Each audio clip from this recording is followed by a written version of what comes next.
So, have you ever felt like, wow, life was just not supposed to be like this?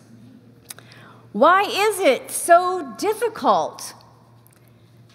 I was sure that if I followed Jesus, if I went to church, if I tithed and did all the right things, life would be smooth. What am I doing wrong? Or why is the universe so against me? Peter is writing to folks who are wondering much the same thing. What and why am I getting pushback after I have done such great things for God? And Peter tells them, you know what? You're in good company. Life was difficult for Jesus too.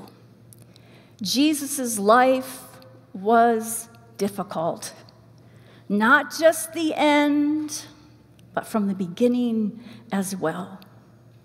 So often we tell our favorite Jesus stories out of context. We get a dreamy picture of folks walking along the path with Jesus as he heals people. And we just love that story where a multitude of people sit with Jesus on the hillside as he speaks to them. And then afterwards, they all get fed dinner with just a couple of fish and a few biscuit-sized loaves of bread. We are just in awe. But we forget that when Jesus came to earth, the power struggles did not disappear. Matthew, Mark, Luke, and John's biographies of Jesus all show the struggles that Jesus experienced. You know, each Christmas in celebration of his birth, we sing some peaceful songs, right? Silent Night, Away in the Manger, and then many people's favorite, O Holy Night. But rather than calm those who were in power, Jesus' birth seemed to inflame them. Those ruling Palestine at the time were very shook up. They were scared. Their power was in trouble, they thought. The wise men told Herod about Jesus' birth, and Herod does unthinkable things in order to suppress Jesus.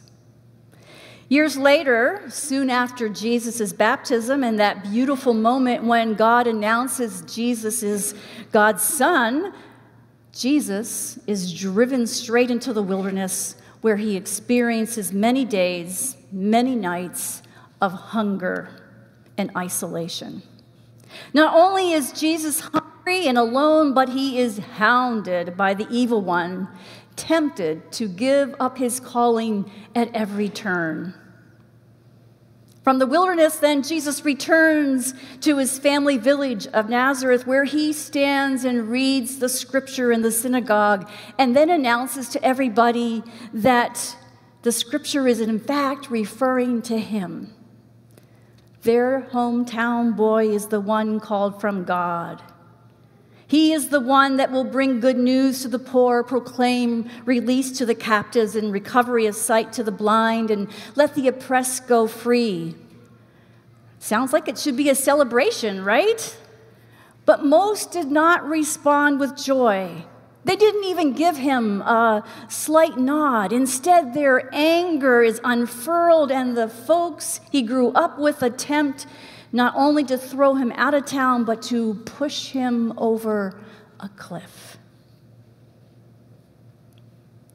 And the power struggles continued throughout Jesus' ministry, and they continue today. Peter says to this young community of faith, I know you're under a lot of heat. The pressure is on, but don't let it throw you. Don't get stuck on focusing about your woes and trials, because you're in good company. It comes with the territory. In fact, these trials will give you an opportunity to grow. So rather than allowing your burdens to control you, reframe your troubles as an honor. You are following in the footsteps of Jesus. Peter wants to encourage this community of faith to keep on keeping on. Keep carrying out the calling Christ has set before you. Have a little hope. And yet, this seems a bit optimistic to me. But then again, this is Peter, the disciple who attempted to walk on water to meet Jesus. You remember that story? It's found in Matthew. After Jesus had fed the multitude of people, Jesus sends the disciples off on a boat and says, "Go to the other side and I will meet you there the next day." And then Jesus goes and has his time with God, praying on his own in the mountain. Sometime in the wee hours of the morning, the disciples are in the middle of a lake and a fierce storm comes up, and the boat is battered by the waves. They are terrified. And Jesus comes walking toward them on the water. And they see this figure coming toward them, and they are even more terrified because they think it is a ghost. But Jesus calls out to comfort them. "Have courage, don't be afraid." And Peter, hearing his master's voice, realizes it is Jesus, and he calls out and says, "Master, if it's really you, ask me to come and meet you. Ask me to come out on the water." And Jesus does so. He says, "Come, Peter, come." And Peter jumps over the side of the boat and begins to walk on the raging sea. And he manages a few steps, but then he looks down and notices the churning waters. He notices and realizes the strength of the storm. And he loses his courage and begins to sink. He shouts out, "Lord, save me." And Jesus immediately reaches down and takes Peter's hand. So Peter understands what it's like to experience terror, not just in that situation, but in other situations as well. He knows what it's like to have trouble all around him, and so he's not speaking out of mere optimism. Reverend Peter Gomes, in his book, "What is So Good About the Good News?" writes that hope is not merely the optimistic view that somehow everything will turn out all right in the end if everyone does the right thing. No, hope is more rugged, the more muscular view that even if things don't turn out all right and aren't all right, we endure through and beyond those disappointing times that threaten to destroy us. We endure through them. We keep doing the good that we are called to do. We don't give up. Your hope, actually, Peter says, will be fulfilled in the future. There is glory in the end. But that's not all. Peter counsels them more. He says that in the meantime, in order to keep doing good, hand your cares over to God. Depend on your Creator, the source of all being. I have a hunch that this part is very difficult for each of us to do. I'm hoping that I'm not the only one that has a problem with that. It's difficult to cast all our cares upon God. It's difficult to hand over our anxieties and our worries to God. And one reason it's hard is that we are so attached to our cares and worries that we don't see God or sense God's presence. Remember Peter's walking on water experience? All was well until he looked away from Jesus, looked down, and freaked out about the storm at his feet. Peter represents all of us. Many times, each of us take our eyes off of Jesus and we become attached to our worries and cares. Or we become so attached to the troubles around us that we don't recognize Jesus.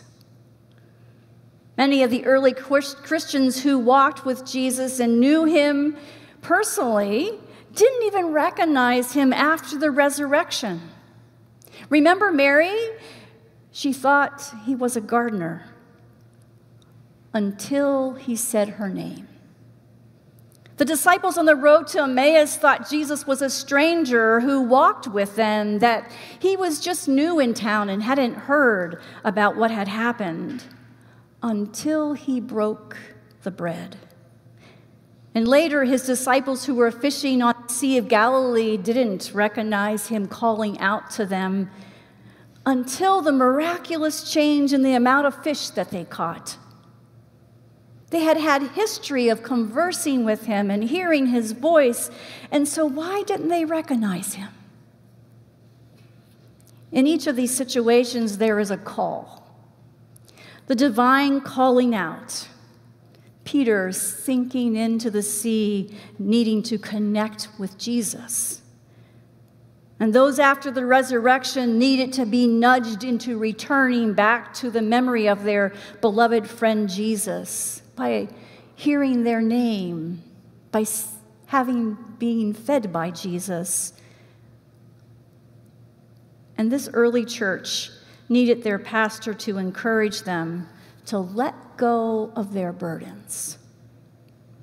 So how can we stay in tune or tune in? How can we tune in to hearing and recognizing the voice of God?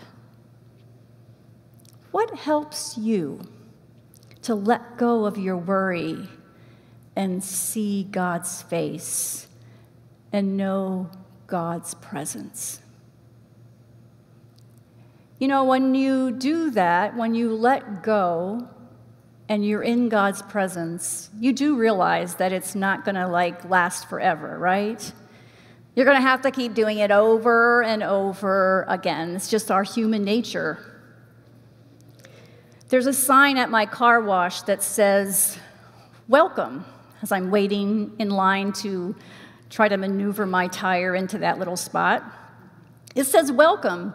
Our wash facility was engineered to clean, shine, and protect your car using the state-of-the-art equipment and environmentally friendly materials and cleaners." My car gets cleaned, right? And it needs to be cleaned often. And then there's an end of that sign that says, "Enter dirty, leave clean, shiny, and protected." I had a little coming to Jesus moment when I get my car washed. I think that many of us come to worship each Sunday because we have gotten a bit dirty by the cares of the world and worries of our circumstances, and that things happen, the news is dark, our family gets sick, etc., and we lose sight of God. So we come to worship, wanting to talk to God, but also needing to be freed, to leave clean, shiny, and protected. We want to be cleansed, and so that we can see God is indeed present in our lives. That God is indeed desiring to help us, desiring to keep hope alive in our spirits, desiring for us to know that we are beloved.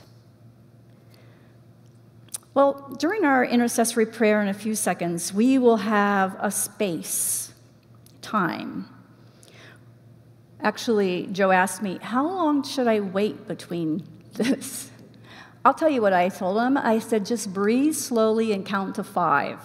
That's going to give you a hint how long it's going to take for each of those pauses.